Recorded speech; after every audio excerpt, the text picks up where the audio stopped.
Hello, and welcome back to the How To Podcast series. I have another amazing co-host joining me today on the show, and she's got a very amazing podcast, and I'm excited to have her on. We're going to be talking about all things podcasting. We want to encourage you as a podcaster to go after your dream and have your own show and do it the way you want to do it. And Kendra's here with me today. Kendra, welcome to the How To Podcast series. Glad to have you here. Thank you for having me. I'm excited to be here talking about all things podcasting and my podcast, Crushgasm. It's a show all about crushes, which who hasn't had one, right? Exactly. Good or bad. Tell us about your show. Tell us more. I love the idea. Well, I grew up loving slumber parties. I did not grow out of it. I love talking to people about what they love. So when, the pandemic started to roll around, I had been writing for years, interviewing like musicians, like cosplayers, just creative types. And I thought, well, let's get it off the paper or website and let's like try to use my voice with it. And I was like, well, what's a topic that everybody kind of has in them? And I was like, well, crushes. I talk about it all the time with my friends. So Crushgasm was born in April 2021, been going strong. It's really fun. We crush on everything from real life people you might have loved in middle school. We won't use their real name. Don't worry. I know it's embarrassing if they find out. To Disney characters, to just like ideas. I had someone come on and talk about their crush on nostalgia, which was really cool. So you can crush on anything. It's really fun. Nice. So who is your audience? Who are you looking to talk to? Have you got some feedback from your listeners? My audience, I was surprised. It leans heavily male. I thought with my my graphics are really girly, like the candy hearts and everything, like the candy you don't like at Valentine's Day, but it's a staple of the holiday. Mm-hmm. And pinks and pastels, but a lot of men, a lot of people, I think my age, a lot of millennials. So I think that's where we kind of stay. Sometimes we have some older folks on, talking about a little older, like Felicia Rashad or something like that from the Cosby Show. So, I don't have we don't pinpoint an audience. If you like someone, listen to that episode, see if they like them for the same reason. It's a very creative podcast. I love that you go in all different directions and you talk about so many great things. It's great. And I love the idea. It's very catchy. So it's great. It's good stuff. When I started, I was like, you always have to Google the name. Yeah. It was, I think like a metal band had one song called Crushgasm. And I was like, I think that's okay. So if you Google Crushgasm, like this metal kind of looks like Metallica looking graphics will pop up. And then you'll have like my hearts and pastels. So it's very different. So you'll be able to tell the difference between the two, right? Yes. Good. I love it. Maybe you should have that band come on and talk about their song. Maybe, right? Right? Go cross promotion. There you go. That's great. Okay, so talk about your podcast journey. What did you know about podcasting prior to becoming a podcaster? Were you a podcast listener? Like, how much did you know about podcasting? No, absolutely nothing. I didn't. I was like, my husband had started one I think it's kind of the start of 2020 when everything was shut down with his old roommate. And I watched him do that. And I was like, I might not be that hard. If he could do it, I could do it. And I hadn't really listened to any because I was like my pet peeve is talk radio, which is ironic because one of my favorite shows is Frasier. So, but then once I got into it, I know, and I hate 9-to-5 jobs, and my other favorite show is The Office. So, come on. Well, I know. Yeah. So I watched him do it, and I knew nothing. All I knew was how to book guests and how to do interviews. So I had the basis of what a podcast could be. I just was like, well, I kind of just need a mic and everything. I mean, what about you? You have like so many shows. Like, I have a few. Yeah, I'm collecting them like candy, like those candies on Halloween. Yeah, I just love podcasting because I get to meet great people. And I didn't know much about podcasting before I started. I love music, and I thought the idea of listening to a podcast would be draining. I didn't know if I wanted somebody talking in my ear while I was doing something. I thought that might be distracting. But when I found podcasting, I fell in love because there was great people. They were talking about things that interested me, and no one else I couldn't find anybody talking about the things I liked. And once I found them, I'm like, you're my person. I'm going to listen to every show and go back and listen to every episode, go back to the beginning. I don't care what it sounded like. I love my podcast host and I want to know everything about them. And I feel like Yeah. I know them, which is interesting. Yeah. Yeah, you kind of get like a parasocial relationship with the podcast hosts. I definitely have a few now that I'm into podcasting that I go back to. Like there's a couple drag queens from RuPaul's Drag Race that I listen to theirs. These guys, they had the show Workaholics.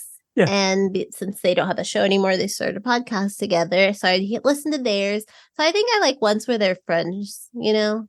Yeah. Or it's like two friends, or in Workaholics case, four friends just talking. So I'll have that in my ear because they're really funny. Yeah, because if you watch conversation, like an interview on late night television, you have a guest come on, they're talking about their movie or their book or their song, and it seems so structured and so timed out and they don't go deep. But then get that same guest to go on a podcast and they just talk and you feel like you know a different side of them that you don't get on traditional media, because it's like them just unscripted, having a conversation. They make mistakes, they flub up, whatever, but you feel like you really get to know somebody better by listening to them on a podcast. They just get more time. Like Conan, like on his show, it's kind of, they have to have their bits, they have to promote, but on his podcast, it's like an hour and a half. Like Steve Martin and Martin Short, highly recommend that episode of Conan Needs a Friend. Yes. It's so funny. I love that one. But yeah, I like when there's a guest though. Like I do like the friendship, but for me it was all about like getting guests and just having new people on. And I really like when I started, I wanted to have an array of guests because I noticed like a few years ago when podcast started, it was very heavily male, heavily white. And there was no women, especially Black women, which I still think Black women in podcasting is a very overlooked guest and host in that regards. So I do try to diversify my guests when I'm like booking and looking around. Like I'm always like, well, what can they bring? Because what I know, like when I was little, you watch TV, you want to see yourself. Well, podcasting is like a new form of entertainment. So I'm like, people want to hear themselves too. So I do try to stay diverse with the bookings. I love that. I applaud that. We need more. I totally agree. There are a plethora of people who look like me and sound like me, and that is not a great representation of podcasting. I think we need as many voices from as many different communities. And like you said, I want to hear a voice that I resonate with, that knows what it is like to live like me and be who I am. That speaks to me as a listener. And the more people we can bring into podcasting, the better. That's what I look at. Yeah. And so when do you want to talk about like booking guests? Yes, let's go. What are you thinking about?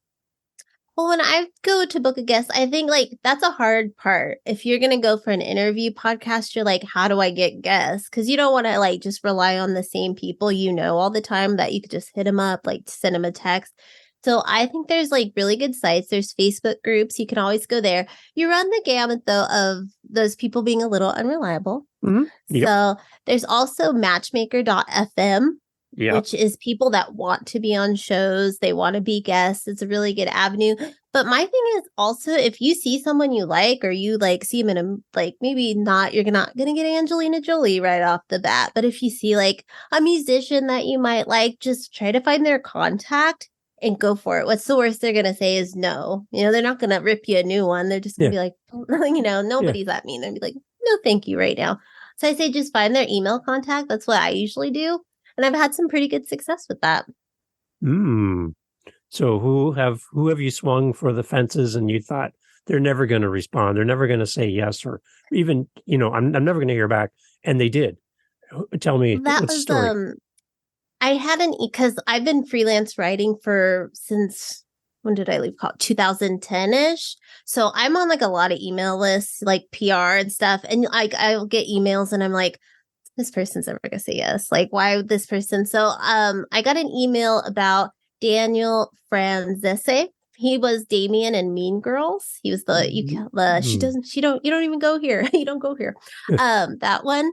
And I got the email and I was like, well, I don't think that he would be on my show. So I ignored the email. And then his PR lady emailed again and was like, did you happen to see my email? So I was like, well, if they're looking. So I emailed back and I was like, well, this is kind of the gist. And on my show, you have to do a quick questionnaire. It's nothing, you don't have to go into detail. I just need to know like the who, what, when, where, so I can have like get those questions out of the way beforehand and go in prepared. But we'll talk about that. And I was like, oh, he might not want to like do the questionnaire. I didn't want to bother him, but I risked it and I had him on the show and he talked about his crush on Kermit the Frog. Wait a minute. Yeah. Kermit? Actually, like he developed actually with the Muppet Babies and has since continued on. I know. See?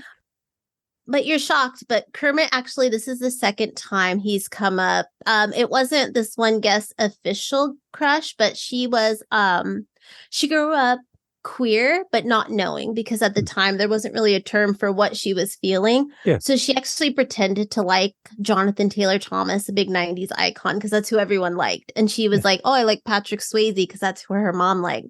And I was like, well, who would have been your crush if you could have just been open about it? She's like, honestly, Kermit is like the perfect man for me.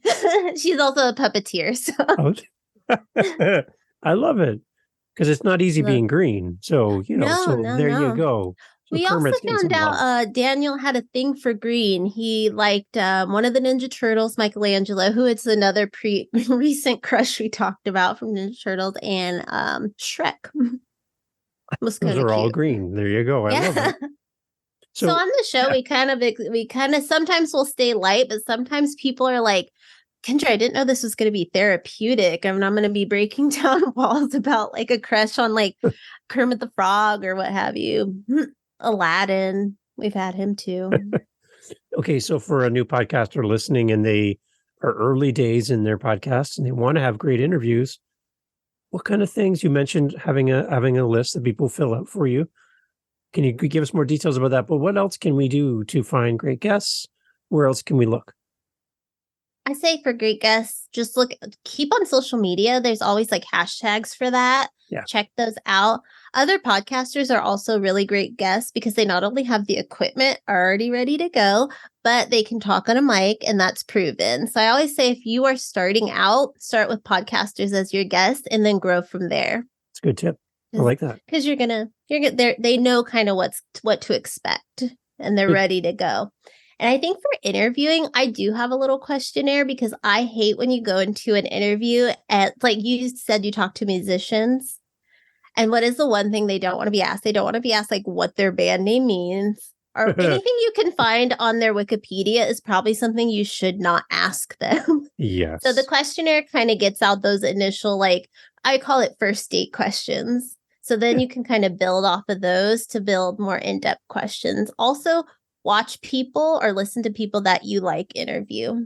For me, that's like, I love watching Hot Ones. Do you watch that on YouTube? Yeah, that's great with the wings. I don't know how I could ever do that show. Okay. No. It's the heat doesn't bother me. It's the taste. I hate buffalo sauce. And that's the first one they start with. And I'm like, I would just gag from that smell. But yeah, watch people that you admire. Like I love Conan. I like Sean Evans from Hot Ones. I grew up watching Carson Daly on MTV's TRL. Mm-hmm. And he's notorious for, I guess it's called code switching, which I don't think is great to do. It's where if he had a hip hop guest, he'd be a little more urban. If he had a white guy, like, so that I wouldn't suggest, but just the whole keeping on your toes thing of live television. Nice. One thing that I did early on as an interviewer is I went and listened to podcasts where I had zero interest in the topic. But I wanted to listen to how the interviewer interviewed.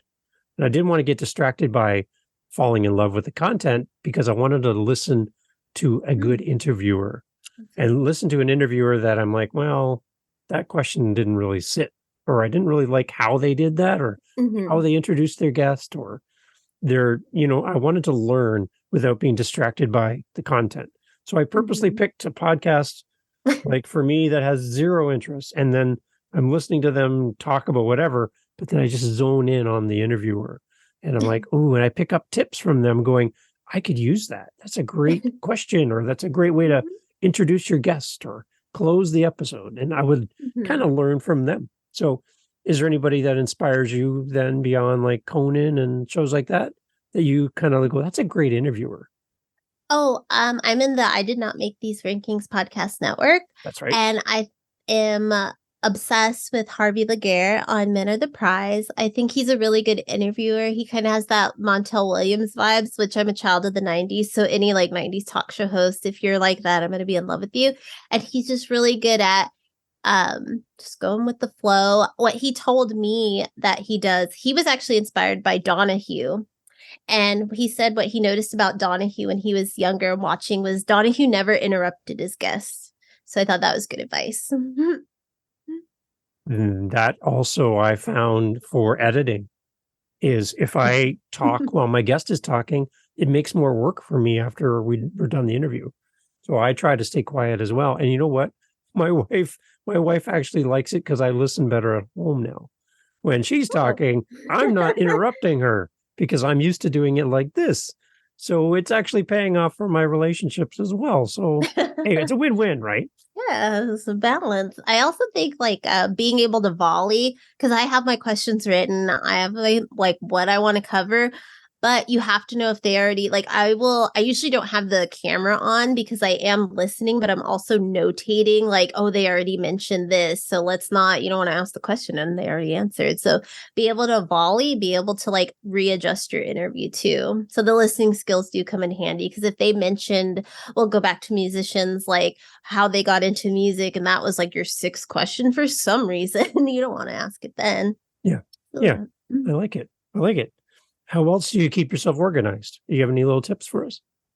Oh, organization's my favorite thing. My husband probably is going to pop up and be like, "Oh God, no, not that organization." I I have a very detailed color-coded spreadsheet. I think if you're going to have guests, yes, you need to have it like you need to have your guest name, have their contact ready to go, the topic you're going to talk about, the date that it's going to go up in case they need to know for their, side to promote. Everything like that. Also, the thing, like if you need to record it, edit, I also write the questions. So it's always like write the questions, record, edit, upload, done. Yeah. Have your little steps ready. But yeah, color coordinating. Nice. Do you do anything special for your guests after the interview is done as far as artwork or communication when the podcast is ready? How do you deal with it after they leave your screen and they're gone? Once they go, some of them, that's it. We sometimes don't see each other again, but I do try to stay in touch with a lot of ones if the vibe was good and I felt it. I always do the artwork for the shows. Of course, you need those for the YouTube screen and Anchor. If they want those, I'll send them over, but I post it. And I've started because of Canva. Shout out Canva, the best thing in the world. I've been doing like for about 3 weeks after you're on my show and you're on Crushgasm, I still promote because on every Saturday I post the past 3 episodes. So I keep tagging you. I keep sharing on Tuesday. Because my show comes out on Wednesdays. So on Tuesday, I'm going to like say, hey, check out the latest before the newest. So the promotion keeps coming. I want you to be like, yeah, I'm always like tag. Make sure you have the socials too. That's another great thing about guests. You have to have their social media to tag them. And is that on your initial questionnaire that you get from them, that you get that information? Yes. Okay. Mm-hmm. Yeah, I'm like, give me, and also their pronouns. You want to make them feel comfortable. Exactly. I mean, if I wanted to be called a different name, I would respect you calling me that. So if they have a pronoun, I always get that. And always ask how to pronounce their name before an interview starts. Even if you think it's the most common name, their parents might have thrown something wild in there. Exactly. And one thing I do, I have a podcast for authors. And sometimes these authors are gracious and send me a copy of their book. I don't make it mandatory, but I'm always appreciative of them doing that. And so how I repay them is I live near Niagara Falls. So I take their book to Niagara Falls and I take a picture with the falls in the background. So they have artwork without my logo and with my logo. I give them both. And I send that back to them in an email because I have an author, for example, that wrote a book and she lives in Australia. She's never been to Canada. She's never been to Niagara Falls, good chance she may never go there, but her book made it there. And even though her episode is old and it's been out for a long time, to bring new life to that episode and bring people back to that episode that they might not have heard, I post that picture and tag her. And now it gives new life to that episode. She's excited. Her book is there. She got this picture. And now she wants to talk about it again, even if the episode is 6 months old. It just brings people back because, again, people might come to our podcast today not knowing we have X number of episodes in the past, and all they know is what we released today. They don't know about that episode from a long time ago, and they would love it if they knew. So I love bringing back old episodes and seasonality, and if there's something happens in the news and I have an episode about that, bring it back. Let people know about that. That's really good. I'm always like checking like Twitter for trends, and if I see somebody that like if their crush is trending, I'll like repost it and tag and say like, hey, if you like this, unless they're trending for a bad reason. Usually we don't have anyone crushing on anyone bad though. We haven't had any of those crazy crushes. The other thing we talked about as well is it's podcasting when you work full time. Yeah, because I'm going to be starting. I'm going to be starting my first full-time job. I've always freelanced or contract or part-time, so it's going to be an undertaking. But I know you full-time, so how do you do it? Especially, I only have one. You have like multiple. It's all about being organized. To your point, I love how you approach your podcast. You just need to have a plan, and you need to know, I guess, when you're early on in podcasting and making a decision, you have to look at your calendar and go, I only have so many days and I only have so much time between work and podcasting. Something has to go away to make room for this. I can't just add an extra day to my week. So I have to say no to something. So obviously you don't want to say no to your relationships. You don't want to say no to yourself. You need sleep, you need to eat, you need to work. So you're left with the remainder of time. So for me, I exited out of television, which seemed like just a mindless, sometimes a waste of time. I do enjoy entertainment, but I could just sit now and I watch a TV show and I get antsy. I just like, I could be doing the thing. I could go do something. I could go do something else. And I find that my need for entertainment has been dwindled a little bit because I have this other thing that gives me passion. I get to meet great people and have conversations with people around the world. That makes me happy. So I could watch television or I could do this. So I've been giving away that piece of my time to create space. You just have to find out what it is for you that you can give up, but you do have to give up something to create time to do all the work to make this happen. So you were like, no TV. Was there ever a point where you thought maybe just like having one day a week with no podcasting? Because that's what some of the people in our network do. It's like their wives or husbands are like, this is the day you will not get on that computer. Yeah, for me, it's Fridays. I don't have any interviews, no pre-interviews. I have nothing on a Friday. And my wife works till 7 p.m. at night. So I have all my calendars end at 7 p.m. So I'm upstairs waiting for her when she comes home. And I'm not letting that bleed into our time together. I just cut it off. So that for me gives me some boundaries. And I want to respect her and to be there for her and not be an absent husband by being in the basement and she's looking for me. Right. So she's like, where is this guy? Yeah. Like even cutting out TV and like having the day and the time set, like you have so many, but with a job, it just seems impossible, you know? Yeah. Batch recording helps. Recording a whole bunch when you do have time. It is quite daunting to have this much. Like this is my 9th conversation today. And I've been in Holland. I've been in the US several times today, Canada. So I'm jumping around all over the globe.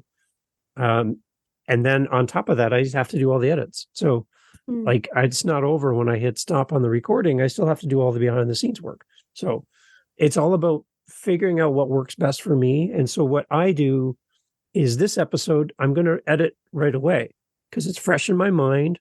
I remember all my edit points. I know everything I want to focus in on because it's fresh. So I add time to my calendar after each interview so that I can deal with the basics right away. Because if I leave this for 2 weeks, A, my guests might be going, hey, where's the podcast? And B, I might forget some of those really cool moments that I really want to highlight if time gets in the way. So that's how I personally do it. And it really works for me. So I get my podcast edited usually within a day or two of recording, and I post to YouTube right away. So my guest has a copy, and then it's off my plate, and then I can move on to the next one. So I try to follow everything through as much as I can. Things happen though, and you need to be able to adjust. But for the most part, that's how I am. I like your approach. I'm very disciplined, and I like to follow the tasks through and keeping track. So your spreadsheet is a great idea, by the way. It's excellent. Oh, yeah, you have to have especially color coordinated. I do every 12 episodes. I also like to stay fresh. So I don't like a crush to repeat. Or on my show, I have themes, like we'll have a Disney crush, or like Saturday Night Live, or politician. No one's ever done that one, but if you did, I wouldn't mind. And so if that was like, on the third week, I'm not going to let someone do it again in the 12-week clump in every dozen. So that's why it's color coordinated as well. So I know, like, oh, we already did this one in this bunch, can't repeat it until then. I like it, because I also like write about if you picked, say, an athlete, I would write about my athlete crush on a Monday on the website, crushgasmpodcast.com. And then Wednesday, the website would drop, and then the episode drops Wednesday. And then I do like a top 10 on Thursday, because going back to Carson Daly, TRL top 10s like in my blood. So I could write a list like that. I love it. I think as a Canadian, you need a Canadian crush, something maybe around Canadian actors, Canadian comedians. You mentioned Martin Short, Canadian. So hey, maybe there's Ryan Reynolds, and there's lots there. That'd be kind of interesting to get a Canadian one. Come on back down and give us. We have done Degrassi. There you go. Big Degrassi fan. It's one of my favorite shows. But yeah, she had a Degrassi YouTube channel, so she came through and talked about. Usually we only have one person, but for that one, I let her pick several characters. So that was a lot to digest. Did they include Drake in that? Was Jimmy in hers? No, she did not. He was on the show. I know. Right? I went to Jimmy Kimmel when he performed, just because I love Degrassi. It's like I wasn't into his music, but I was like, what if I can try to meet him? And everybody standing there was like a mix of his fans and Degrassi fans. So everyone was like, well, if he comes over, do we call him Jimmy, Aubrey, because that's his given name, or Aubrey, Drake? So we were like, he didn't come over though, sadly. Because at Kimmel, you try to meet the celebrities. Anybody ever in LA, go to Jimmy Kimmel's studio, go in the back of it. There's that alley. Try to meet any guest that's on the show. They got to walk through. I spent most of my college years in that alley meeting celebrities, not in class. Well, that's a hidden gem right there.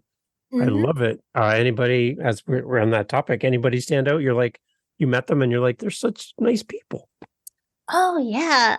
My friend was because you always want to go with a buddy just so someone could take your picture. So when people from Lost were on, I always went with my friend to take her picture. I got to say the Lost cast was phenomenally. That Dominic Monaghan's such a sweetheart. But personally for me, John Krasinski from The Office and his wife, Emily Blunt, were real big sweethearts. Aw.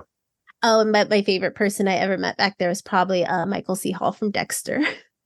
Come on. I love Dexter. But it was scary though, because you're back there not just with fans, you're there with the autograph seekers, like the people that this is their job to get autographs, and they wanted him to sign knives. So they just had big knives, and they could sometimes push. So I was like, please do not push with all your butcher knives. And he signed all the knives too for people. That was really fun. No, that's a story. I love that. I love that. That's great. Yeah, Dexter was an amazing show. My wife and I watched every episode, so I'm a big fan. Cool. So again, for anybody starting a podcast, it's a big task. It sounds super simple. There's a lot of stuff that goes behind the scenes that people don't recognize or realize at the beginning. Any other time tips and things that we can do as a new podcaster just to be successful? Because what I don't want is for somebody to start and then 5 episodes in go, this is a lot of work. I can't believe what am I signing up for? I don't know if I can do all this. Just I being think real for people up front. This is really what it takes. it's And if you're going to work. do a good job, really invest your time. And here's some ideas. I think just don't go one at a time when you first start to get and don't release it right away. Like I would say bank at least 5 or Nice. so and definitely have what you want as like if you're doing interviews, get those interviews stacked. If you're just going to be like one-on-one or something, like if it's just you talking or if it's with your friends, definitely have it kind of mapped out for at least a dozen so you can get to that point. And I think in a dozen episodes you'll really like work out all the kinks, and I wouldn't release until all 12 were done. That's what I think. Nice. So you have all of it done, and then when it's out, you can kind of like work your way around what went wrong with this episode or what went right, and then from that 12, grow from there. What do you do to find feedback about your podcast? Maybe there's something that people listening are like, that part's not really working for me as a listener, and I would love it if you could just tweak this a little bit. Maybe your music's too loud, for example, and you're like, oh, I didn't realize. Like, could you get any kind of feedback on your show? No, not really. Don't ever Okay. give me any type of feedback like that. I think it's been pretty good so far. Good. I love it because I think if you can get some kind of information and feedback from your listeners, good or bad, it just kind of helps you to go, oh, I didn't think of that part. Maybe you have a cat and your cat is always in the background and your listeners are like, hey, can you turn the cat down? Like all I hear is the cat. Oh, I didn't even notice. I did have one. I did a series, episodes 90 through 99. We did all 90s. So it was like, we're going to crush on 1990, 91, and so forth and so on. And I had this one guy on YouTube who was like, you missed this, and not to be mean. He was just like, oh, you didn't talk about this. And I'm like, I wish I could talk about everything that happened in that year. So I think just like that would help. That's kind of the only feedback I've ever gotten is like, you missed this and this. And I'm like, well, I'm not a docu-series. I have like an hour with these guests. I don't want to make them go through the 365 days of 1997. Yeah. Well, what that tells me too is you have a very active listener who really cares about your show. He was really into the 90s series and he kept commenting for a while. I haven't heard from him in a minute, but yeah, it was kind of cool to have somebody every week kind of to talk to. That's nice. I love it. So yeah, you are off camera. You're piled up with boxes. You're you're actually in the process of moving. Big changes happening for you. Congratulations on the new job and all of that. And I know that you'll strike a balance between podcasting and work. You'll definitely find your groove. You're a very organized person. So I don't think you're going to have a problem there. So I'm excited to hear how the podcast goes on and continues. Again, so where everybody can find your show and where you are most active on social media so that we can connect with you and know more about the show.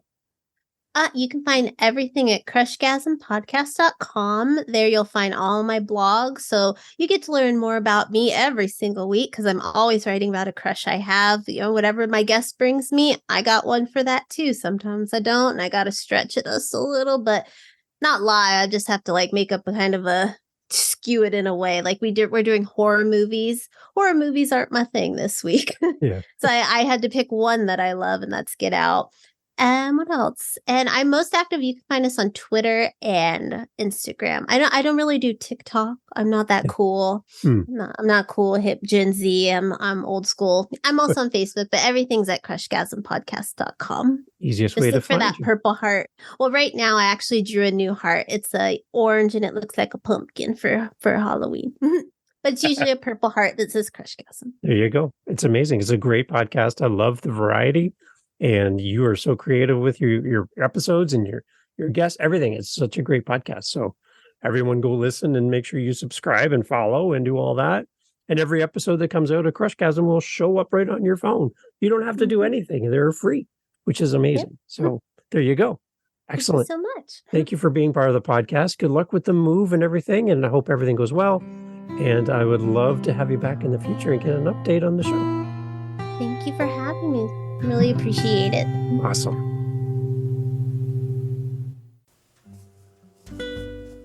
Hey, it's Dave jumping on here at the end. I hope you're doing well. Thank you for listening to the How to Podcast series. Putting this out there for you. You're starting a podcast and you're like, Dave, the technology is giving me a headache. This editing thing is, I don't know, it's banana pants. I can't figure it all out. And you're thinking, if there was somebody who could help me with my podcast, I would pay them to do the editing for me. Guess what? I'm actually doing that. I have clients now, past guests who've been on the show on one of my other podcasts, on this podcast. I'm doing some podcast consulting. I'm doing podcast editing.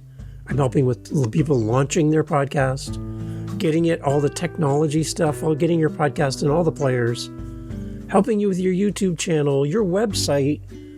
Oh, it just goes on and on. It goes on and on. And I would love to help you.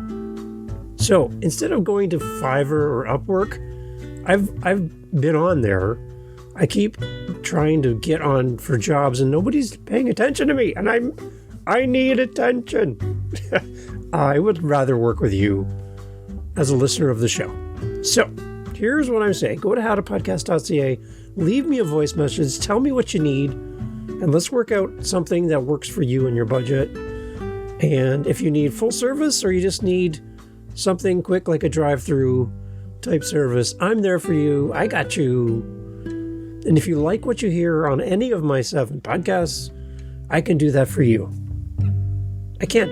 And I'd love to work with you because you are amazing. And I'm there to help you, whatever you need. howtopodcast.ca. Reach out, let me know what I can do to help you with your podcast. Thank you for listening. Catch you on the next episode. Take care.